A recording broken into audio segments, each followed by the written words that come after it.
Hello everyone, this is Usha Pandit, your Mind Springs English teacher.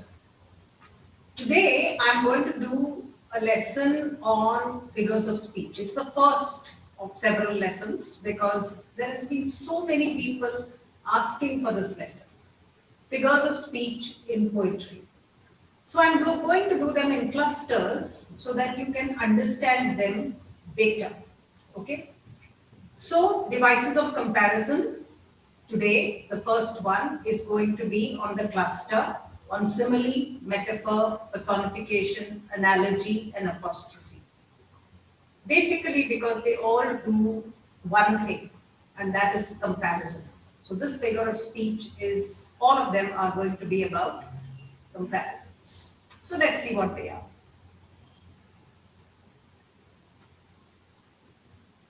So first of all, what is a figure of speech? A figure of speech is a poetic device. So a device means a technique which poets use. Now poets normally use very few words. They do not what we call the economy of words. So the poem will have 16 words, 32 words, 50 words. They are not writing a novel. So each word is very important. These poetic devices allow them to make fresh and new meaning. Poetic devices work like coffee shops or vanilla essence or condensed milk. So those words are very powerful, or those devices are very powerful. They are strong, they are potent, and the reader uses his or her own imagination to add more meaning and magic to these words.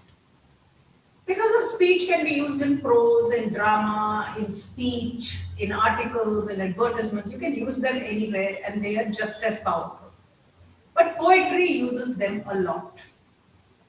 They create powerful emotional effects and they provide rich descriptions. So this is something that we should be able to recognize and we should be able to use in our own language. So that's why they are important. Now let's look at device clusters. So there are many device clusters. So some clusters, as I told you, are about comparison, and that's what we are doing today. Simile, metaphor, personification, analogy, and apostrophe. So 5 of them. But you have other functions also, and in future videos we will look at devices of contrast and differences, of sound, association and substitution, showing reference based, those that are based on the play of words, structural and pictorial devices. So there are quite a few, and they are all fun to learn. Okay, one of the things that I'm going to do with you is I'm also going to make you make some of these devices of your own so that you can practice, you can write them in the comments, and then we can take a look at how good you are at them. Now all of these figures of speech you will find in my book, Writing with Ease. Writing with Ease is a book that has got a section on poetry, and all these devices have been done beautifully for you. So do go to Amazon or to our website and buy it if you don't have it. So let's look at similes. Simile is a direct comparison between two objects. Now why have I written two objects in bold? Because a lot of people do not use two objects and they call it a simile. Also, these two objects should be dissimilar, which means they should not belong to the same category. One of these objects should be well known to us, thoroughly known to us, the ordinary object around, which all of us have seen or smelt or heard, and the other is known only to the writer. So if the writer saw a road, then if he just tells us it's a road, we can't see what kind of a road it is. But if he gives us a comparison, we understand what he saw. So that's the purpose of a simile. The writer tries to give us an exact understanding of something we don't know using the known. Okay, so this is very important. The boy is a man. It's not dissimilar. Boy and man belong to the same category of human beings, and therefore there is no simile in that. So do not compare an animal to another animal like to like.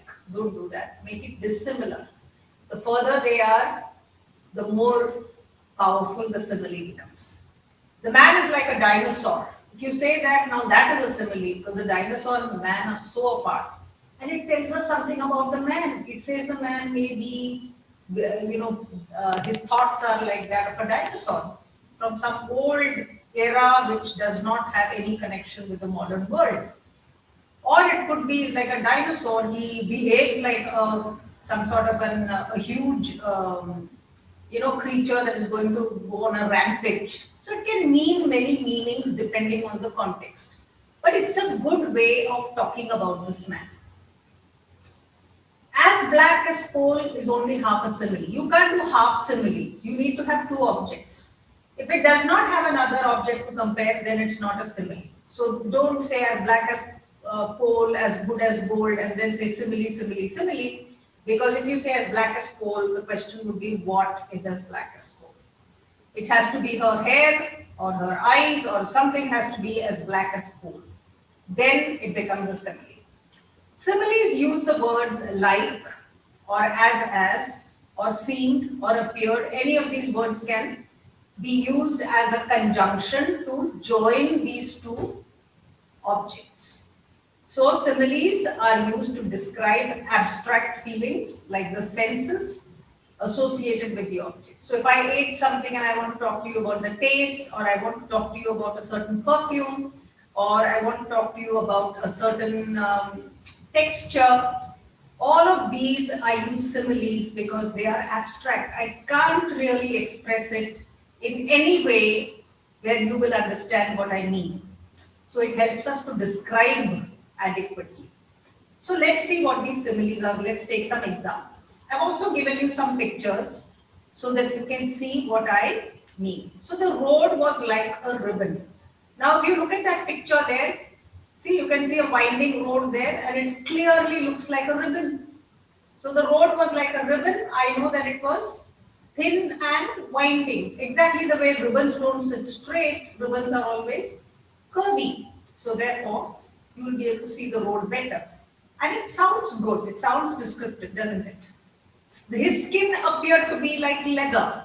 If I say that, then I know that it is thickish. Like if you look at this elephant here, it will have a leathery skin. Now, if I kind of take out the eye, you might even think it's a bag. If I say, what do you think this is? That sort of thing. The water shone like a mirror. See here, it looks like a mirror. Beautiful. And if I say the soup tasted as bad as dishwater, then of course nobody wants to drink soup like that. So bad that it tasted like dishwater. His voice was as loud as a thunderclap. Now they're like thunder, which means it kind of boomed around the room. So therefore similes are excellent. Instead of just saying his voice was loud, the water was beautiful. When you say beautiful, I don't know what you mean. So many things can be beautiful. But when you say the surface of the water shone like a mirror, I can see the sun. You see what I'm saying? So that's why similes are very, very important. Now let's make our own similes. So if I say the baby was all arms, like an octopus grabbing things from the store shelf. So small baby was so excited that started pulling down everything. So the speed at which the baby pulled the things, it looked like as if it had 8 arms, like an octopus. So that's what I mean. The speed and the way it was funny. So therefore, that sounds very good instead of just saying the baby was very naughty and he pulled down everything from the shelf. I can say this, but it's not the same as saying the baby was all arms, like an octopus grabbing things from the store shelf. Sounds good. Make your own similes. Now suppose if I show you how to make it. So if I say a book is heavy, you ask yourself, what else is heavy? So your answer will be things like a brick, an elephant is heavy, a house is heavy. Now which is of these three, which one suits the book the best? Can I say a brick, heavy as a brick, heavy as an elephant, or heavy as a house? Now if you look at the size of the book, the brick seems to suit it the best, because the elephant and house are too big, and we are talking about a book. So therefore I would say the book was as heavy as a brick. And then it will convey to my readers that it was indeed very heavy. It was like carrying a brick. If we say the book was as heavy as an elephant, it becomes an exaggeration. And for that, there is another device, and it's called a hyperbole. spelled hyperbole, but we don't say hyperbole, we say hyperbole. B-O-L-E is the spelling. It's an exaggeration. No, a book can never be like an elephant, right? What kind of a book is that? It's just an exaggeration, and it also makes it funny. So if you say something that's completely exaggerated, then people laugh. So this is what similes are about. Now let's go to the metaphor. Now guys, I have done a video on metaphors and similes. Please go and take a look at it. It's a very good one. And you'll understand similes and metaphors better, especially metaphors. People get confused with metaphors. The way to remember it is to remember simile is x is equal to y. That's what we saw.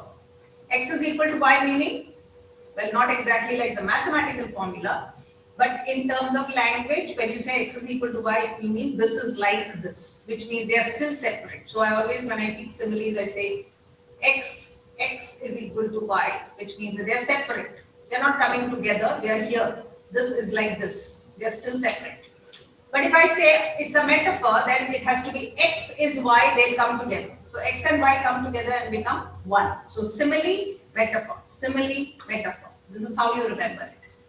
When I say x is y, then x and y share the qualities amongst, between each other. Okay, so this is what a metaphor is. Metaphor merges. The two objects merge. In similes, they are kept separate, and we just say this is like this. We're just talking of the similarity. In a simile, you need to mention both also. Now let's see how the metaphor works. So my dad is like a lion is a simile. Dad like lion. It's very clear. When you see like, you know that it's a simile. If I say that my dad is a lion, now they have come together. The lion and my dad are both one. I've merged them, and therefore it's a metaphor. If I say my dad roared about my report card, was he angry and he roared about my report card, now I have not mentioned the lion at all. But I've talked about the roaring, which belongs to a lion. So I can take the qualities of a lion and put it into my dad, and it will still be a metaphor. Okay, so metaphor is you can mention the lion, or you need not mention the lion, you mention some aspect of the lion. In this case, it is the voice, it is roaring. Okay, so that's your metaphor. So let's take some examples. His hair is like a black river, simile. Her flowing hair. Now, her hair is like, the black river is separate and her hair is separate. But if I say her hair, flowing hair, then the word flowing is coming from the river and is beautiful. Dad's chest is like a wall. Simile, the thief came up against the wall of my dad's chest. So the thief was running and suddenly he went bang into dad, and bang into dad meaning went into his chest, which means dad must have been a tall man, this thief must have been small and went onto the chest, the wall of his chest, which means after that the thief could not pass through the man and get to the door. That's what it means. I have a mountain of work. We often say that, oh my God, I've got a mountain of work. Now that has a certain meaning. Mountain of work means my work is like a mountain. It is so much work that I don't know when I'll finish it. But if I change that, and instead of mountain, if I say I've got a river of work, the feeling changes, which means it's flowing, the work seems to be going on and on. It's more about the continuous stream of work rather than a lot of work sitting there like a mountain. So see, it changes the meaning slightly when I change the landscape. I have a pool of work. Pool seems to be sitting in the same place and probably work that has been sitting there for a long time and I haven't done it. A sea of work. Now it's wide and possibly I'll never finish it in this lifetime. A sea of work. So depending on the quality of what I'm comparing it to, the meanings will change. This is something to remember. It's very interesting. My life, if I say my life is like a broken drum, what does it mean? No sound, no entertainment, all that a drum stands for will be taken as what my life is not now. So it has become dull and boring. If I say it's like a severed kite, that means a kite that has been cut. It will not fly anymore, it is torn, it is stuck to a tree. My life is like that. It has become completely wasted. I have no hope. If I say my life is like an unfinished song, so then all the melody, all the beauty of the music, all the interesting parts of my life are now not going to be finished. Maybe I have fallen in love with someone and it has not worked out. I might be poetic and say my life is now like an unfinished song, which means it's a song that will never finish. It's over.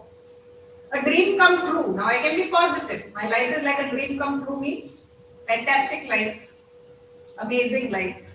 So therefore, I want you to tell me what is your life like. So make a metaphor for me. Your life is like what?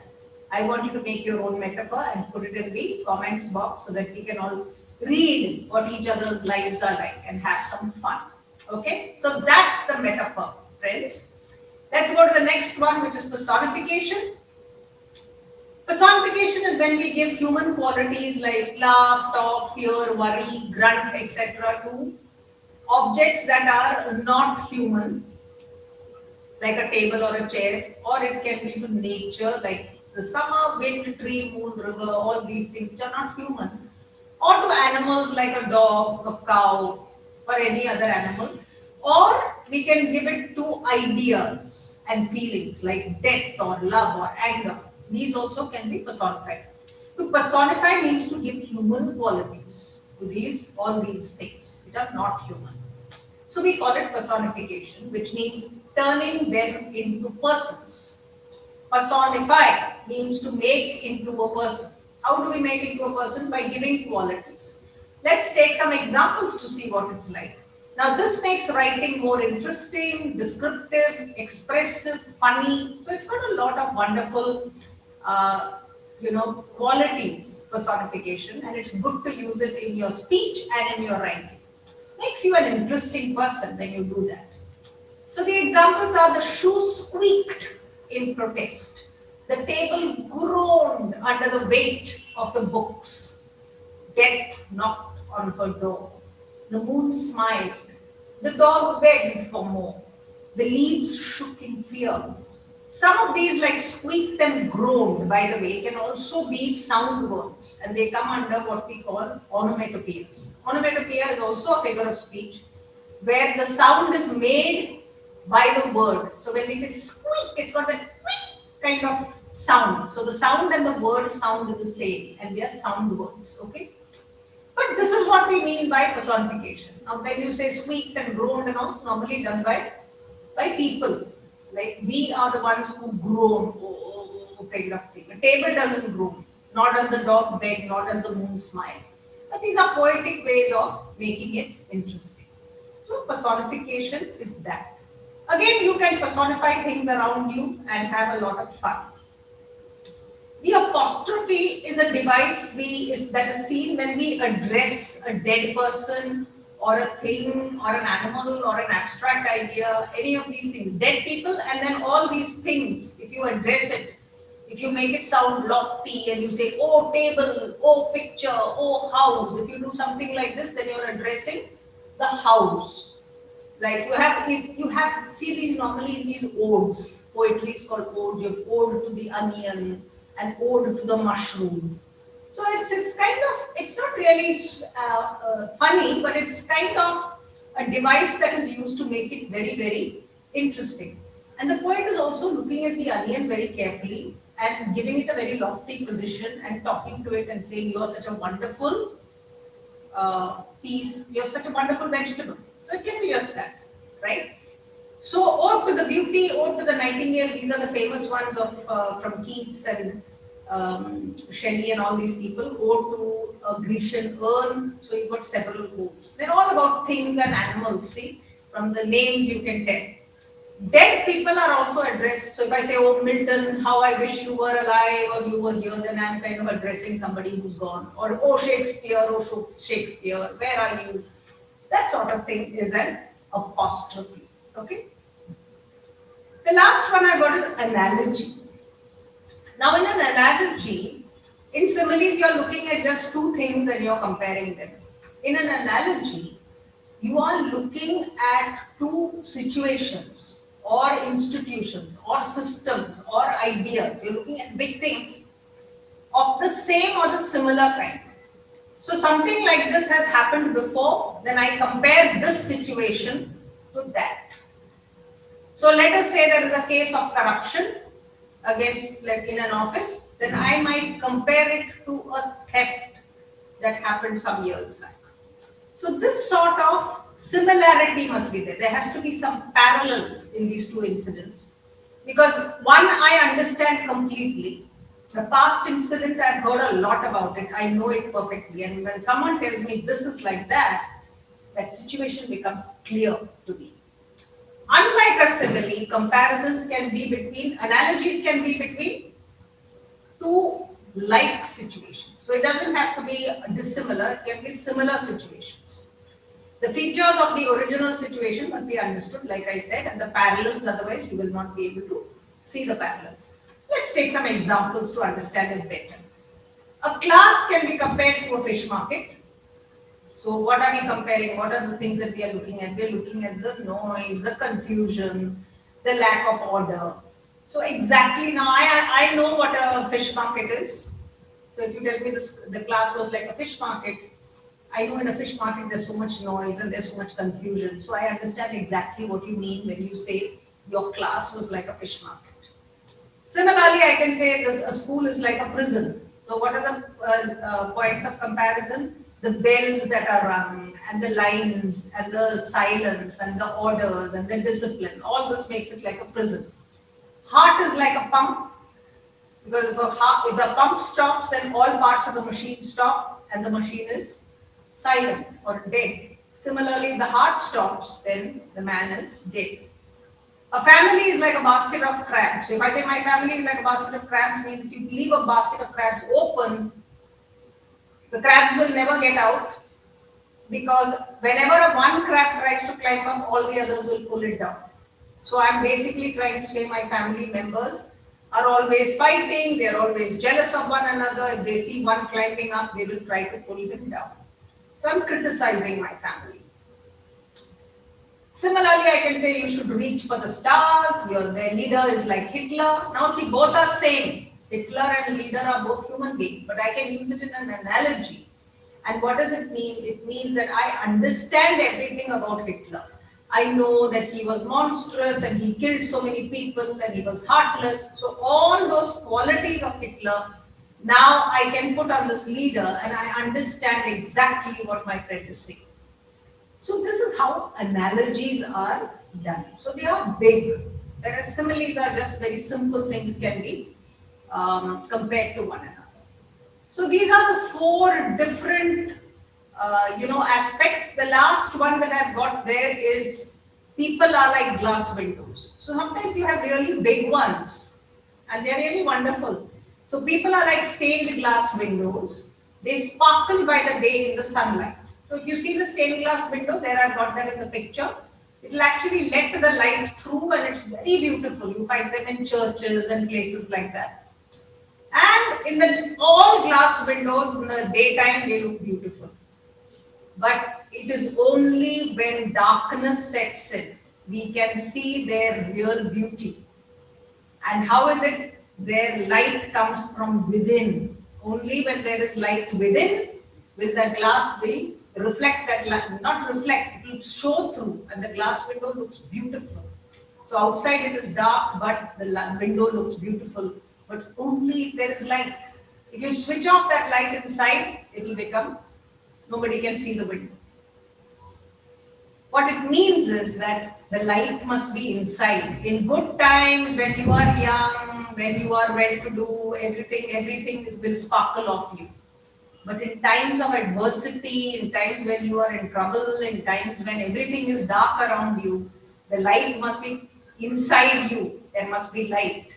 And that is what makes you even more beautiful. Such a lovely, analogy. So I thought I must share this with you before I go.